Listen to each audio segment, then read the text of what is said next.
सुनो, तुम इतनी रात में क्यों जाग रहे हो? क्या तुम्हें नींद नहीं आ रही है? नींद तो बहुत आ रही है सिपाही जी, लेकिन करे क्या, उस चुड़ैल से हमें भय लगता है। तुम लोग किस चुड़ैल की बात कर रहे हो? क्या आपको नहीं मालूम है कि तिहाड़ जेल में एक चुड़ैल रहती है? क्या कहा? चुड़ैल? हाँ सिपाही जी, रात की यही वो बेला है जब चुड़ैल तिहाड़ जेल में घूमती है। आप भी संभल कर पहरेदारी कीजिएगा। क्या? हाँ सिपाही जी, वो पहले भी कई पुलिस वालों को मार चुकी है। ये तुम लोग क्या बके जा रहे हो? हम बक नहीं रहे हैं सिपाही जी, हम वही कह रहे हैं जो यहाँ हमने देखा है। कहते हैं चुड़ैल की शक्ति रात को 12 बजे से लेकर 3 बजे तक बहुत बढ़ जाया करती है। नहीं, ऐसी कोई बात नहीं है। लगता है तुम लोग मुझे डराना चाहते हो, लेकिन मैं डरने वालों में से नहीं हूँ, समझे? और हाँ, तिहाड़ जेल में कोई चुड़ैल उड़ैल नहीं है। और देखो, अब तुम लोग सो जाओ, रात के 2 बज रहे हैं।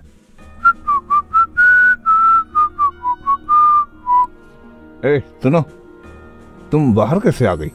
जाओ अपनी कोठरी में। लगता है तुम यहाँ नए आए हो। हाँ, मेरा सप्ताह भर पहले ही यहाँ ट्रांसफर हुआ है। अच्छा, तभी तुम मुझे नहीं पहचान रहे हो। बकवास बंद करो और अपनी कोठरी में जाओ। मुझे बकवास सुनने की आदत नहीं है, समझे? और हाँ, क्या तुम्हें नहीं मालूम है कि रात को कैदियों को अपनी कोठरी से बाहर निकलने की सख्त मनाही है? कैदियों को मनाही होगी, लेकिन मुझे नहीं। तो तुम क्या हो? अगर तुम कैदी नहीं हो तो फिर क्या हो? तुम पहरेदारी करने वाली हो। कुछ ऐसा ही समझ लो तुम। कैदी में पहले थी सुनील, अब नहीं। अब तो मैं आजाद हूँ, बिल्कुल आजाद। हवा की तरह हल्की हूँ मैं जब चाहूँ जहाँ चाहती हूँ वहाँ पहुँच जाती हूँ। क्या? तुम मेरा नाम भी जानती हो? आखिर तुम हो कौन? सब मालूम हो जाएगा सिपाही जी तुमको, धीरे धीरे। अरे यार, ये तुम किससे बातें कर रहे हो? कौन है यहाँ? अरे, क्या तुम्हें दिखाई नहीं दे रहा है? मैं इस स्त्री। अरे कहाँ गई वो स्त्री? अभी तो यहीं खड़ी थी, अचानक से कहाँ चली गई? वो स्त्री चली गई। तब? वो स्त्री चली नहीं गई, वो स्त्री गायब हो गई। गायब हो गई? ओह, ये क्या हो रहा है मेरे साथ आज? चुड़ैल कहीं भी आ जा सकती है, वो कहीं भी प्रकट हो सकती है और फिर गायब भी हो सकती है। चुड़ैल?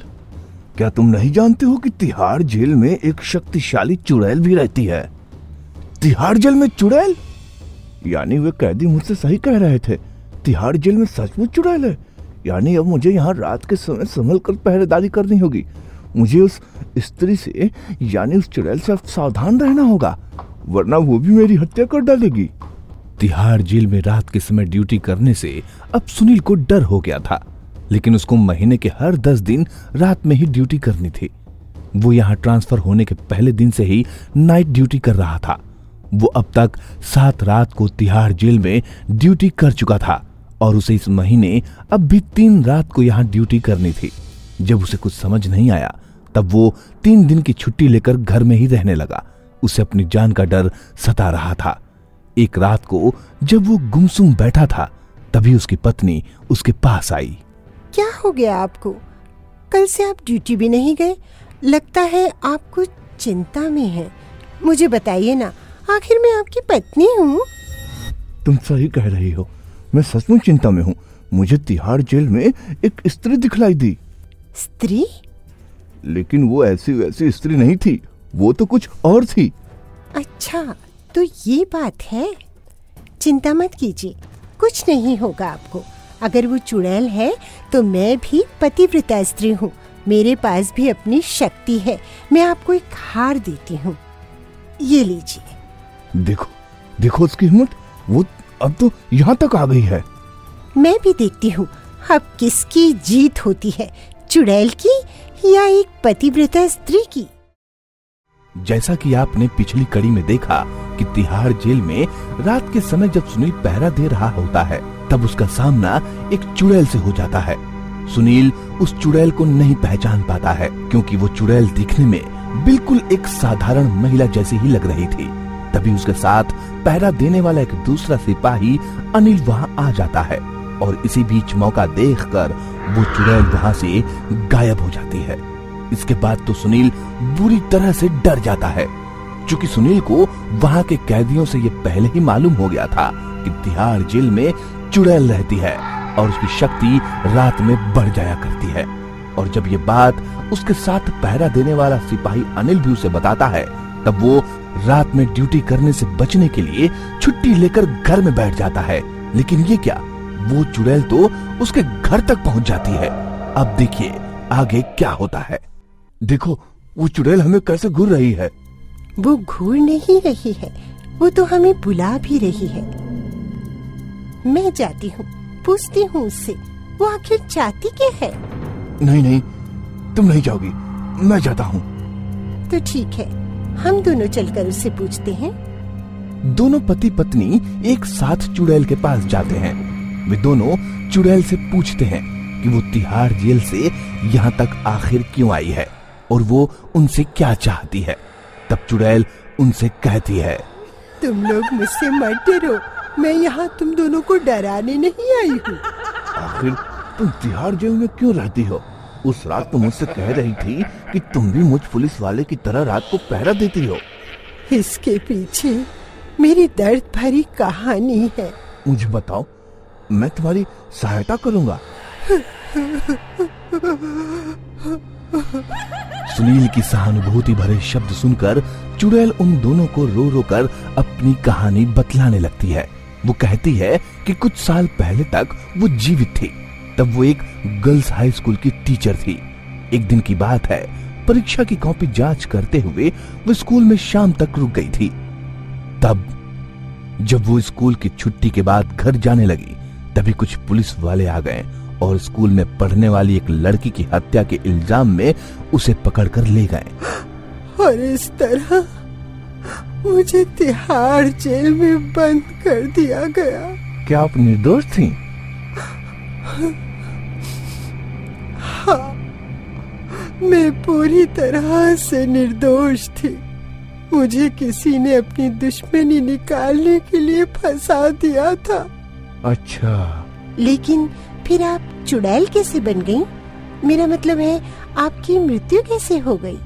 चुड़ैल ने उन दोनों को बताया कि जब वो तिहाड़ जेल में बंद थी, तब 4 पुलिस वाले उसके साथ बहुत बुरा व्यवहार करते रहे थे, उसे बहुत यातना दे रहे थे। वे पुलिस वाले उसे जुर्म को स्वीकार करने के लिए दबाव बना रहे थे।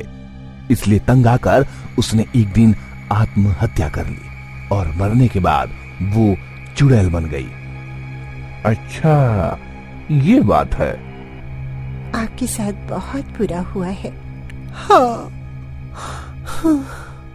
और तभी से मैं रात के समय तिहाड़ जेल का चक्कर लगाकर पहरा देने लगी। ऐसा करके मैं निर्दोष कैदियों की रक्षा करती हूँ। अच्छा, चुड़ैल ने कहा कि वो उन 4 पुलिस वालों में से 3 को मार डाली है और वो अब चौथे को मारने वाली है। इससे उसका बदला पूरा हो जाएगा। वो चौथा कौन है मुनमुन? तभी हाथ में पिस्तौल लिए अनिल सामने आ जाता है और सुनील और उसकी पत्नी पर पिस्तौल तानते हुए उन्हें जान से मारने की धमकी देता है। हाँ, वो चौथा मैं हूँ, समझे? अनिल, तुम? हाँ, मैं। अब मैं तुम दोनों को मार दूंगा क्योंकि तुम दोनों सारा का सारा राज जान गए हो। मैंने ही मुनमुन को फंसाया था। ऐसा बोलकर अनिल जोर जोर से हंसने लगता है। सुनील और उसकी पत्नी बेबस होकर चुड़ैल को देखती है। चुड़ैल दुखी होकर चुपचाप खड़ी है। तुम सोच रहे होगे कि ये चुड़ैल तुम्हारी सहायता करेगी, लेकिन इस भ्रम में मत रहना। मेरे सामने इसकी एक नहीं चलती है, क्योंकि मेरे पास है त्रिंग बाबा का दिया हुआ ये जंतर। अब तुम दोनों मरने के लिए तैयार हो जाओ। लेकिन तभी पीछे से अपने दल बल के साथ जेलर आ जाता है और वो अनिल के हाथ को पकड़ लेता है और उसके हाथ से पिस्तौल को छीन लेता है। मुझे तुम पर बहुत दिनों से शक था, लेकिन मेरे पास कुछ सबूत नहीं थे, इसलिए मैंने तुम पर अपने जासूस लगा दिए थे, समझे अनिल? और अब मैं तुम्हें गिरफ्तार करता हूँ। ये सब घटना मुनमुन चुड़ैल के सामने घट रही थी। जेलर सहित सभी लोग आज मुनमुन को अपनी आंखों के सामने प्रत्यक्ष देख रहे थे। मुनमुन रो रही थी। रोते हुए मुनमुन के पास आकर जेलर ने उससे कहा, तुम चिंता मत करो, तुम्हारे इस मुजरिम को हम सब मिलकर कठोर से कठोर सजा दिलवाएंगे।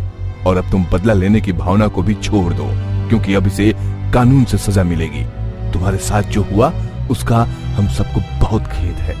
भगवान तुम्हारी आत्मा को शांति दे। और ऐसा कहकर जेलर अनिल को पकड़कर ले गए।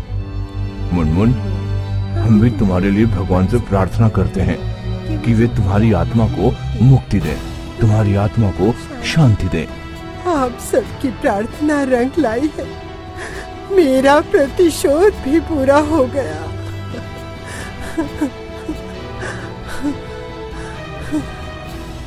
अब मैं जा रही हूँ, हमेशा हमेशा के लिए, हमेशा हमेशा के लिए, हमेशा हमेशा के लिए। वो धीरे धीरे ऊंचे आकाश में ऊपर उठने लगती है। सुनील और उसकी पत्नी आंखों में आंसू लिए मुनमुन को हाथ हिलाकर शुभकामनाएं दे रहे हैं।